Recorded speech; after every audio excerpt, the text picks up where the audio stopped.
दिल्ली सिर्फ एक शहर नहीं, कब्रों का नगर है।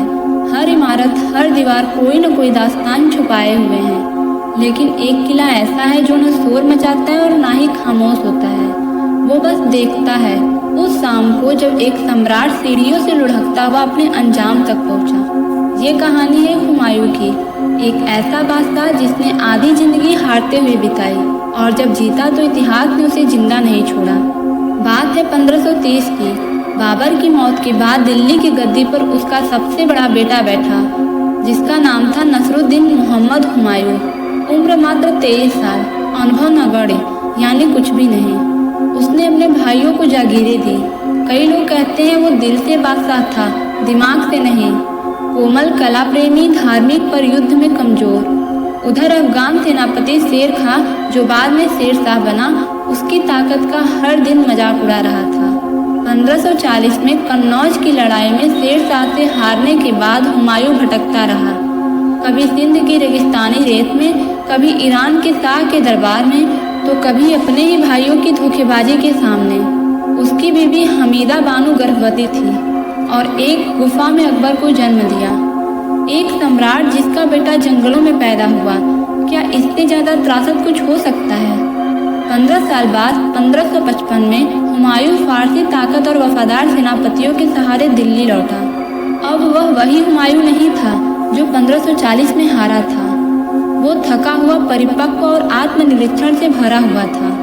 उसने सिकंदर शाह सूरी को हराया और दिल्ली पर पुनः कब्जा कर लिया। पुराना किला जो अब तक सूरी साम्राज्य का था, एक बार फिर मुगलों के अधीन आया। हुमायूं ने किले में सबसे ऊंची जगह चुनी, शेर मंडल, एक 8 कोणीय इमारत जो किताबों का भंडार था। वो वहाँ बैठता था, तारों को देखता था, खगोल शास्त्र पढ़ता था, फारसी कविता में डूब जाता था। कहते हैं उसका दरबार तख्त पर नहीं, किताबों में बसता था।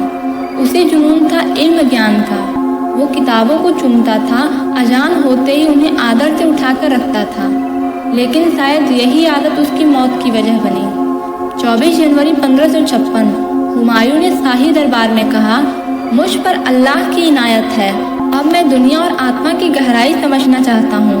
25 जनवरी को उसने सभी सेनापतियों को दिल्ली से बाहर भेजा, अकबर को सुदूर पंजाब में बैरम खां के साथ। क्यों? क्या वो जानता था कि कुछ घटने वाला है? 26 जनवरी की शाम एक नई किताब उसे भेंट की गई, फतहनामा ए नवाब। कहते हैं वो फारसी में लिखी एक ऐसी किताब थी जो हुमायूं को बहुत प्रिय थी। शेर मंडल के ऊपरी कक्ष में वह किताब लेकर गया। लंबा रेशमी चोगा पहने, सिर पर भारी पगड़ी, हाथ में किताब। अजान की आवाज़ आई। हुमायूं जैसे रोज करता था, घुटनों के बल बैठ गया।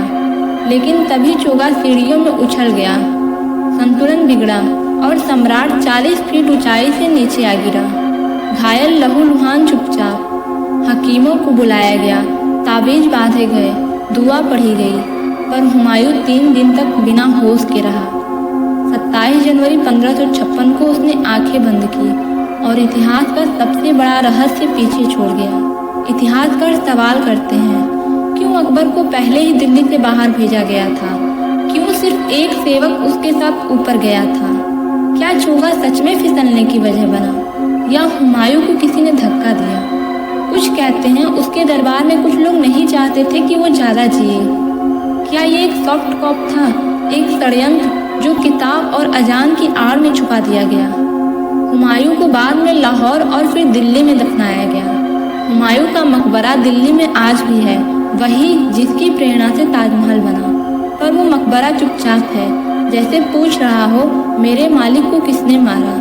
शेर मंडल अब भी वही है, सीढ़ियाँ अब नहीं चढ़ाई जाती, सरकार ने रोक लगा रखी है, पर रात को वहाँ से एक धीमी सी आहट आती है, जैसे कोई कह रहा हो, मैं गिरा नहीं था, गिराया गया था। तो दोस्तों, ये कहानी आपको कैसी लगी? क्या आपको लगता है ये हादसा था या इतिहास की सबसे शांत साजिश? अपनी राय कमेंट सेक्शन में हमें अवश्य बताएं और वीडियो पसंद आई हो तो like, subscribe, comment and share अवश्य करें।